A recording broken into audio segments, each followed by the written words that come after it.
श्री स्वामी समर्थ सर्व ताईंना शुभ संध्याकाळ। या छोट्याशा खेडेगावमध्ये मी का राहते किंवा या मागची कारणं जी आहेत ती कोणती आहेत।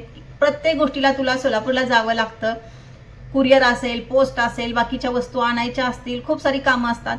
तर तरी सुद्धा तू या छोट्याशा खेडेगावमध्ये का राहते, का स्वतःचे हाल करून घेते। जाणं येणं हा प्रवास काही चेष्टा नसते। तर बघा, याची कारणं जी आहेत ती वेगवेगळी आहेत। म्हणजे की लग्नानंतर मी का राहायची, मध्यामध्ये म्हणजेच की लग्नाच्या 8-9 वर्षानंतर मी इथं का राहायची आणि आता मी इथं का राहते, ही जी कारणं आहेत ना वेगवेगळी आहेत। तर लग्न झालं, लग्नानंतर मी इथं मिस्टरांसोबत राहायला लागले। म्हणजे मिस्टर इथं राहायचे, त्यामुळे मी सुद्धा इथं राहायला लागले। आणि साधारणतः 1.5 वर्षानंतर आम्हाला नाविलाजाने सिटीमध्ये जावं लागलं किंवा सिटीमध्ये जबरदस्तीने पाठवण्यात आलं। आणि त्याच्यानंतर आम्ही तिथे 1 वर्षभर राहिलो असेल। पण त्या वर्षामध्ये मला लक्षात आलं की माझे जे मिस्टर आहेत ते त्यांच्या फॅमिलीसोबत जास्त खुश असतात। आणि त्यामुळं मला असं कुठं ना कुठं असं वाटत होतं की हे सिटीमध्ये किंवा इकडल्या साईडला शहरामध्ये हे खुश नाही आहेत। आणि त्याच्यानंतर पुन्हा आम्ही इथंच आलो, म्हणजे की खेडेगावमध्येच आलो, या गावातच आलो आणि राहायला लागलो सगळ्यासोबत वगैरे। पण पुन्हा राजकारण म्हणा, घरगुती गोष्टी ज्या आहेत त्या आता कोणापासून लपत नसतात, त्या सगळ्यांना माहीतच असतात काय असतं घरगुती राजकारण। तर त्या गोष्टींमुळं आम्ही म्हणजे तोपर्यंत मिस्टरांना इथं शॉप ओपन केलं होतं, जे तुम्हाला मी गेल्या व्हिडिओमध्ये दाखवलेलं आहे ना, ते शॉप ओपन झालं होतं आणि ते बऱ्यापैकी चांगलं चालत होतं। आणि म्हणून मी इथं समोरचे जे पत्रे आहेत त्याच्यामध्ये राहायला लागले। खूप सारी कारणं आहेत त्यामागे सुद्धा, पत्र्यामध्ये मी का राहत होते। तर मिस्टरांना ते पटत नव्हतं पत्र्यामध्ये राहायचं आणि त्यामुळे ते खूप मागं लागायचे की तू सिटीमध्ये राहा, मी येऊन जाऊन करतो। पण रात्रीच्या वेळेस शॉप बंद करणं आणि रात्री नॅशनल हायवेचा प्रवास करणं हे धोक्याचं असतं। तुम्हाला सुद्धा माहीत असेल ट्रकवाले वगैरे कसे असतात म्हणा, किंवा किती रिस्की आहे रात्रीचा प्रवास नॅशनल हायवेचा। त्यामुळे मी म्हणलं की, आणि एखाद दिवसाचं ठीक आहे, पण रोज रोज तो प्रवास म्हणलं की थोडीशी भीती मनामध्ये होती माझ्या। आणि त्यामुळे मी काही सिटीमध्ये गेले नाही। मी त्यांना एकच सांगितलं, बऱ्याचदा किरकिरी सुद्धा झाली की सिटीमध्ये राहू, चांगलं घर घेऊ, भाड्याने राहू, असं तसं, पण मी काही तयार झाले नाही। आणि इथं खेड्यामध्ये चांगलं घर वगैरे मिळणं भाड्याने शक्य नसतं, कारण की भाड्याने घरं त्या पद्धतीचे बनवलेली नसतात इथे। म्हणून त्या पत्र्याच्या घरामध्ये मी राहत होते। परिस्थिती जेमतेमच होती, पण दुकान जे आहे ते चांगल्यापैकी चाललं होतं, त्यामुळं आम्ही इथे राहत होतो। हे मध्यामधलं म्हणजे लग्नाच्या 8-9 वर्षानंतरची ही कारणं। तिथं पत्र्यामध्ये राहून आम्ही हे घर बांधलं। आणि घर बांधताना मिस्टर दुकानात असायचे आणि प्रत्येक वस्तू मला आणावी लागायची। प्रत्येक वस्तू म्हणजे फक्त वाळू जर सोडली ना, तर बाकीच्या सगळ्या वस्तू मी स्वतः जाऊन चौकशी करून, रेट कम्पेअर करून, इथं कितीला आहे, तिथं कितीला आहे, सगळ्याच्या सगळ्या गोष्टी, छोट्यातली छोटी आणि मोठ्यातली मोठी वस्तू सुद्धा मीच आणलेली आहे। आणि त्यामुळं त्यानंतर साधारणतः 1.5 वर्षानंतर हे घर जे आहे ते बनलं। म्हणजे घर बनायला सुद्धा 1.5 वर्ष लागले। आणि त्याच्यानंतर इथं या घरामध्ये आम्ही राहायला लागलो। पण नंतर तरी सुद्धा खूप सारे प्रॉब्लेम्स जे आहेत ते पिछा काही सोडत नव्हते। आणि मध्यामध्ये तरी आता अलीकडच्या काळामध्ये तर 3-4 वर्षामध्ये खूप काही घडलं। आणि त्यामुळं विचार केला की या सगळ्या गोष्टीपासून आपण दूर कुठेतरी जाऊ। म्हणजे मी नव्हता विचार केला हा, मला मनवायला सुद्धा यांना वर्षभर लागला असेल कदाचित, कारण की यांनाच नको होतं की इथं नको, म्हणून हे म्हणत होते की नको, हे सगळं सोडून आपण कुठेतरी लांब जाऊ।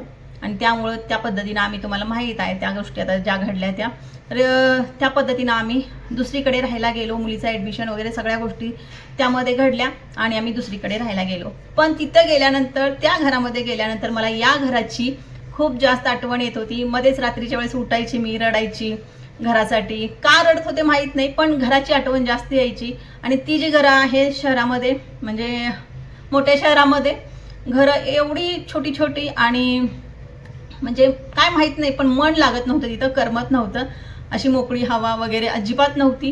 त्यामुळे मला या घरची खूप आठवण यायला लागली। गेल्यानंतर मी साधारणतः 2 ते 3 महिन्यामध्येच मी यांच्या मागं लागले की नाही, आपल्या घरामध्ये जे पण होईल आपल्या घरामध्ये जाऊ। त्यातून आजारी होते, खूप जास्त आजारी होते, तरी सुद्धा यांची तयारी नव्हती पुन्हा यायची। हे म्हणायचे नाही, नको, आपण तिथंच राहू म्हणून बरेच दिवस चाललं। आणि सगळ्या गोष्टी माझ्या त्या पिरियडमध्ये सगळ्या सर्जरी वगैरे झाल्या। आणि लास्टच्या वेळेस मग मी खूपच जास्त रडायला लागले। आणि मग हे म्हटलं की ठीक आहे, चला आपण आपल्या घरी जाऊ। आणि त्यानंतर आम्ही इथं पुन्हा आलोय। म्हणजे या 3-4 महिन्याच्या, 4 महिने तर नाही, 3 महिने झाले असतील, तर इथं आलो आम्ही। तर इथं यायचं कारण हेच आहे की आता हे जे घर तयार केलेलं आहे याच्यावरती अतिप्रेम, त्यामुळं हे घर मी आता सध्याला सोडू शकत नाही. पण काही कारणं आहेत, जर वेळ आली सोडायची तर नक्की सोडेन. अतिप्रेम असणारी वस्तूसुद्धा सोडायची तयारी असली पाहिजे, एक कारण आहे त्यामागे, आणि ते जर कारण नरड्यापर्यंत आलं तर मी सोडेन सुद्धा. तर तुमच्या लक्षात आलं असेल, सुरुवातीला मिस्टर बाहेर खुश नव्हते त्यामुळे इथे राहिले. मध्यामध्ये शॉप इथं होतं, नॅशनल हायवेचा प्रवास रोजचा नको, थोडंसं रिस्की होतं, त्यामुळं मी इथंच राहायची जिद्द केली. आणि आता हे घर मला जे आहे ते या घरासारखं समाधान दुसरीकडे कुठंच मिळणार नाही आहे, त्यामुळे मी इथं आता आहे. किती जरी हाल झाले, किती जरी सोलापूरला जायचं यायची वेळ आली तरी सुद्धा होता होईल तेवढा माझा प्रयत्न हा असणार की मी इथं राहीन आणि इथंच सगळ्या गोष्टी ज्या आहेत त्या करेन. जो पण बिझनेस असेल आपला वाढेल, कमी होईल, का जे काही असेल ते इथूनच होईल. आणि खरंच या घरामध्ये खूप समाधान आहे. जे आपण बांधलेलं असतं, जे आपण तयार केलेलं असतं आणि ज्या मागे आपले कष्ट लागलेले असतात, त्या घरामध्ये राहायचा जो आनंद असतो तो वेगळाच असतो. बघ आता रेडीमेड घरं सुद्धा मिळतात बनवलेली, त्यामागे पैसा लागलेला असतो. असं नाही म्हणत मी की त्यावरती आपलं प्रेम नसतं वगैरे, पण त्यामागे पैसा लागलेला असतो. पण प्रत्येक वस्तू आपण आणणं, आपण तिथं फिट करायला लावणं, कोणत्या पद्धतीनं आपल्याला पाहिजे ती पद्धत सगळं काही त्यांच्याशी म्हणजे कामगारांशी शेअर करून प्रत्येक गोष्टीसाठी आपण आपलं डोकं लढवणं. अनुभव तर कुठलाच नव्हता आम्हाला घर बांधण्याचा वगैरे, तरी सुद्धा सगळ्या गोष्टींची माहिती घेऊन जवळजवळ 1.5 वर्ष मधून जाऊन हे घर तयार झालं. आणि त्यामुळं आता या घरावरती खूप जास्त प्रेम आहे आणि खूप जास्त मजबूत बनवलेलं आहे आम्ही घर. बघा परवा तुम्हाला मी इथं क्लिप दाखवेन, AC जे बसवत होते ना, तर तिथं एक ड्रिल मशीनने एक खिळासुद्धा जात नव्हता. खूप प्रयत्न करून एक होल जे आहे ते त्यांना पाडायला आलं.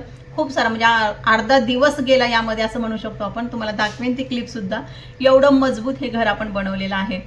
तर त्यामुळंच काय म्हणता येईल, या घरावरचं अतिप्रेम आता आम्हाला बाहेर कुठंही जरी गेलो तर समाधान मिळणार नाही आहे. आम्ही इथंच राहून आमचा बाकीच्या ज्या गोष्टी आहेत त्या आम्ही हँडल करू. म्हणून खूप साऱ्या ताईंना विनंती आहे की ताईंनो, हीच कारणं आहेत ज्यामुळं मी हे घर जे आहे ते सोडू शकत नाही आहे. अतिप्रेम म्हणू शकता. आता बऱ्याच ताई समजू शकतात, या माझी जी अवस्था आहे त्या गोष्टीला समजू शकतात. हेच कारण आहे की आम्ही शहरामध्ये सध्या तरी जाण्याच्या कुठल्याही विचारामध्ये नाही आहे, ना भविष्यामध्ये असेल. माहीत नाही आता मिस्टरांवरती असणार आहे भविष्यामध्ये काय घडेल काय नाही, पण सध्या तरी आम्ही कुठलाच विचार नाही आहे. आणि आम्हाला कुठंही बाहेर कितीही म्हणजे कुठंही गेलं तर समाधान आपल्या घरामध्ये जे मिळतं ते बाहेर कुठेही मिळणार नाही आहे. हीच कारणं आहेत आम्ही इथं राहण्याची, म्हणजे या खेडेगावमध्ये राहण्याची कारणं जी आहेत ती हीच आहेत.